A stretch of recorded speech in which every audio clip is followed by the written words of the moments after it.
Bonjour à tous, on se retrouve pour un nouvel événement. Aujourd'hui, le The 50 se dispute à Saint-Cloud dans le terrain lourd. C'est le prix de l'élevage, le fameux prix d'élevage. C'est une course toujours très attendue, exclusivement réservée aux femelles âgées de 3 ans et plus. Elles sont 16 à s'affronter dans cette édition. Course qui s'annonce très ouverte. On va essayer de trouver la solution ensemble. Avant de démarrer, je vous rappelle que vous pouvez vous abonner à la chaîne YouTube de The Turf. Vous pouvez aussi activer la cloche pour être informé dès que mon prono est posté, bien sûr. Et puis n'oubliez pas, le jeu responsable, c'est important. Les mentions qui sont en bas ici, ayez ça en tête. Vous le savez, je vous le dis régulièrement. Et puis je voulais vous dire aussi que le jeu responsable, c'est aussi un choix en 6 que je vous propose tous les jours, un choix resserré afin de vous permettre d'optimiser vos investissements et vos mises, donc pour les os 5 cordes, les jeux simples, les jumelés, les trios, etc. Un petit mot sur Dans mes jumelles. Je vous rappelle que tous les jours dans les missions Dans mes jumelles, je vous propose 4 chevaux, 3 sélections, une petite folie pour les réunions premium. Je vous invite à retrouver Dans mes jumelles pour la journée de ce dimanche à la fin de cette vidéo avec un lien direct. Un épisode d'ailleurs 100% Saint-Cloud. Et puis sinon, vous retrouvez tous les jours Dans mes jumelles sur la chaîne YouTube de The Turf et sur les réseaux sociaux de The Turf. Allez, on y va et on commence avec ce The 5 où j'ai fait le choix des deux élèves d'Alain Couetil qui me semblent représenter de bonnes bases dans cette course. En tête, j'ai tout d'abord mis Katina qui vient de gagner à Chantilly le prix du Valois de manière convaincante sur 3000 mètres. Ici, elle est raccourcie sur 2500 mètres, mais ça ne posera pas de problème pour moi. Elle a gagné dans le terrain collant le 26 septembre. Elle a été remontée de 3 kg sur l'échelle des poids, mais je pense qu'elle est capable d'aller plus vite que cette remontée au poids. Et je pense que même avec cette surcharge et ce poids de 60 kg qu'elle porte aujourd'hui, je pense qu'elle peut gagner. On peut noter qu'elle avait bien couru à Clairefontaine aussi au mois d'août, en terminant 3e du prix Robertet. C'est une concurrente qui a peu couru cette année en fait. Elle a été absente entre le mois de novembre 2023 et le mois de mai 2024.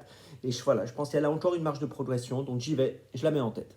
En deuxième position, j'ai retenu l'autre élève d'Alain Couetil, donc le numéro 7, Andy, qui est très régulière. 10 dernières courses, 8 fois dans les 4. Elle vient de finir 3e au Mans le 28 septembre. Elle avait terminé 4e du prix Robertet le 24 août à Clairefontaine, course dans laquelle donc Katina avait conclu 3e. Vous voyez qu'elles se tiennent d'assez près.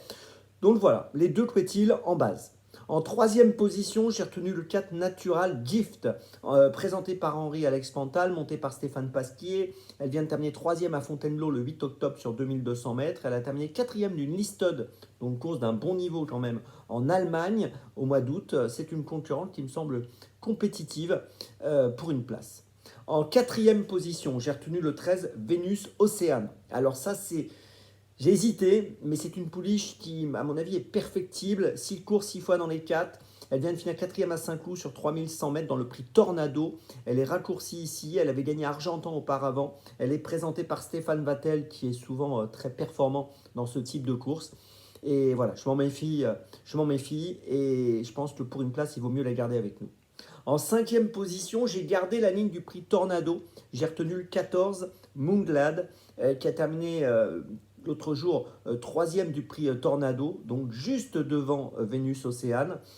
C'est une élève d'André Fab qui sera montée par Michael Barzalona. Elle a couru 3 fois dans les 4. Elle est très jouée ce matin.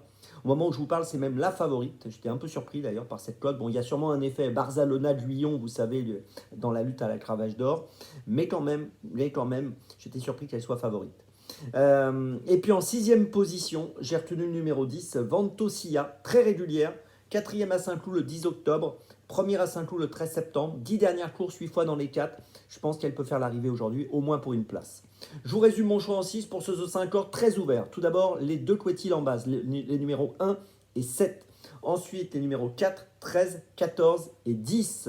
Départ de la course aujourd'hui, attention, dimanche 15h15. N'oubliez pas Dans mes jumelles avec le lien qui s'affiche. On se retrouve maintenant demain pour Chantilly. Et d'ici là, avec The Turf, ça va aller.